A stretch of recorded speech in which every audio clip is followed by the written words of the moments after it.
ఓం శ్రీ గణేశాయ నమః. ఓం శ్రీ సరస్వతీయే నమః. ఓం శ్రీ గురుభ్యో నమః. అనుకున్నది జరగలేదని దేవుళ్ళని మారుస్తున్నారా? కష్టమొస్తేనే దేవుడు గుర్తొస్తాడు. చాలామందికి అందుచేతనే దేవుడు ఎప్పుడూ గుర్తు రావాలనే కుంతీదేవి తనకు ఎప్పుడూ కష్టాలు కలగాలని కోరుకుంది. అయితే సాధారణంగా అందరూ కష్టాలు తొలగించమనే దేవుణ్ణి కొలుస్తారు.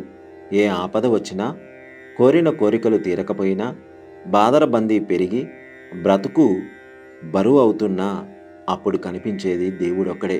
ఆయన్ను ప్రార్థిస్తాం, పూజిస్తాం, మొక్కులు మొక్కుతాం, ముడుపులు కడతాం, కోరికల చిట్టా విప్పుతాం, కొబ్బరికాయలు కొడతాం, నీ కొండకు వస్తామని అంటాం, ఉపవాసాలు చేస్తాం. కనిపించిన ప్రతి దేవుడికి అర్జీలు పెడతాం. మన బాధలు తీరకపోతుంటే సులభంగా దేవుళ్ళని మార్చడం, ఇది ఇప్పుడు సమాజంలో అతి సహజంగా జరుగుతున్న పరిణామక్రమం. ఈ కథ ఎలా ఉన్నా దీనిలోని నీతిని గ్రహించాలి. పూర్వం ఒక ఆయనకి చాలా చిక్కులొచ్చాయి.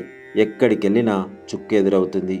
ఆ పరిస్థితి నుంచి బయటపడాలంటే అపారమైన దైవకృప అవసరమని ఎవరో చెప్పారు.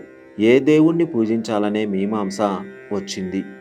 శివుడు బోళాశంకరుడు కదా, భక్తులు పిలవగానే పలుకుతాడని వెంటనే ఒక శివలింగాన్ని కొని తెచ్చి అభిషేకాలు చేశాడు. ఇంతలో ఎవరో చెప్పారు, కృష్ణుడు అద్భుత లీలలు, మహిమలు చేసినవాడని, ఏదో ఒక అద్భుతం చేసి భక్తులను కాపాడతాడని వారు చెప్పారు. అంతే, ఆయన శివలింగాన్ని పక్కకు పెట్టి కృష్ణుడి పూజ మొదలుపెట్టాడు. కష్టాలు తీరలేదు. ఇంతలో వినాయక చవితి వచ్చింది. కోరికలు తీరాలంటే వినాయకుణ్ణి పూజించాలని ఆయన ఆరాధన మొదలుపెట్టాడు. ధూపదీప నైవేద్యాలతో వినాయకుణ్ణి పూజించాడు. కొన్నాళ్ళలా సాగింది. ఈయన కోరికలు తీరలేదు, ఈతి బాధలు తగ్గలేదు. ఎవరో చెప్పారు, ఆంజనేయుడైతే అసాధ్యాన్ని కూడా సుసాధ్యం చేయగలడని. ఆయనను పూజించమని ఈయనకి నిజమేననిపించింది. వెంటనే ఆంజనేయస్వామి విగ్రహం తెచ్చి పూజించడం మొదలుపెట్టాడు. ఆంజనేయస్వామి బ్రహ్మచారి, నియమాలు అవసరమని ఎవరో చెప్పడంతో ఆ విధంగానే పూజించాడు. ఫలితం కనపడలేదు. ఈ దేవుళ్ళందరూ ఇంతే. మగ దేవుళ్ళు సులభంగా కరగరు. అమ్మవారి లాంటి వారైతే కరుణ, ప్రేమ ఎక్కువ.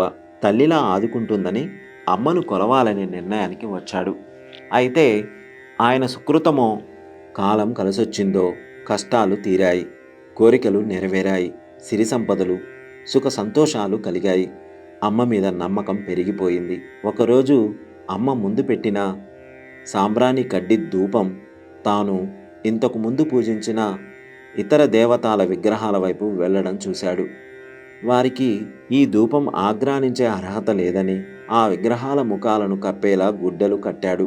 అప్పుడు మళ్ళీ అమ్మని ధ్యానిస్తూ కళ్ళు మూసుకున్నాడు. కొంతసేపైన తర్వాత కళ్ళు తెరిచాడు.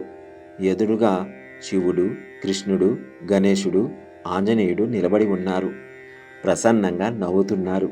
వాళ్ళని చూసి ఆశ్చర్యపోయాడు.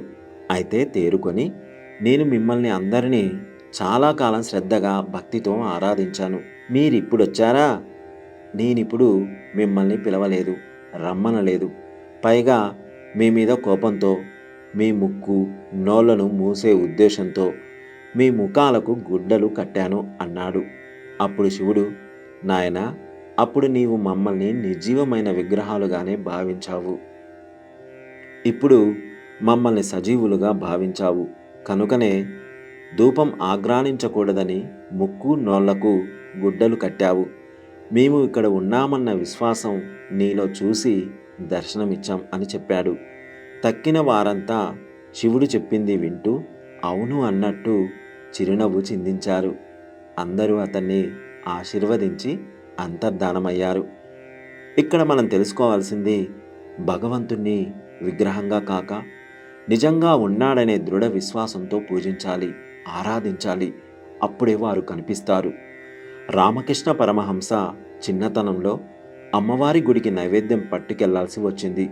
అది పుచ్చుకు బయలుదేరాడు. నైవేద్యం అమ్మవారి ముందు పెట్టి తినమన్నాడు. ఆవిడ రోజు నైవేద్యం తింటుందనుకున్నాడు. రోజు తినేదానివి, ఈరోజు తినవేమి, తింటే కాని వెళ్ళనన్నాడు. తాను తింటానన్న అతని దృఢ విశ్వాసానికి మెచ్చి ఆమె నైవేద్యం తిన్నది. అది విశ్వాసం అంటే. అందరి దేవతలు ఒకే దేవుని వేరువేరు రూపాలు. కష్టాలు కర్మఫలాన్ని బట్టి వస్తాయి, అవి ఎల్లకాలం ఉండవు.